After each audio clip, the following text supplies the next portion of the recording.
So Joanna, let's dive in here. The big question that I thought, let's just start with a really big question. The first really big question is, what does it take to get into a U.S. college or university? What does it take? Well, I'm going to use my philosophy of what it takes to get into a U.S. college. You really learn by age 5. And if you think about the Wizard of Oz and what Dorothy's companions were searching for, what were they searching for? Yep. Charmaine? Brain. Yep. Heart. And?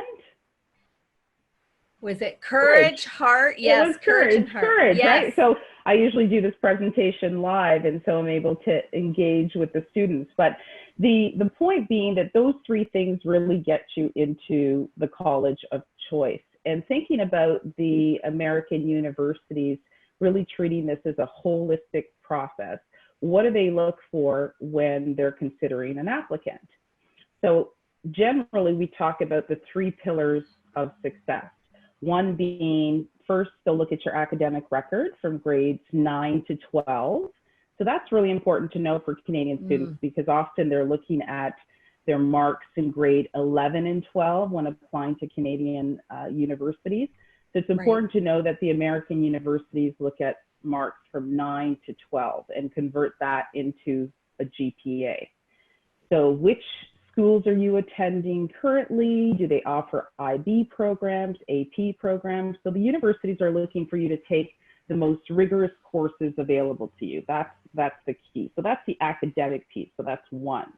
The second piece would be the standardized test piece. So in terms of American universities, some may or may not require them, but if they do require a standardized test, you would be looking at things like the SAT or ACT. In the case of highly selective schools, SAT subject tests. And oftentimes we're asked about, what is the PSAT, and we can break that down.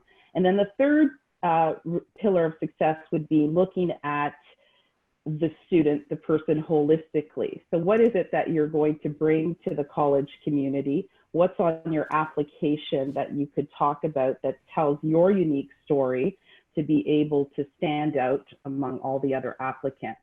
And within that piece, we include students that profile as student athletes, for example, or performing arts students. So those are the 3 pillars that you want to be looking at holistically when you're applying to an American university.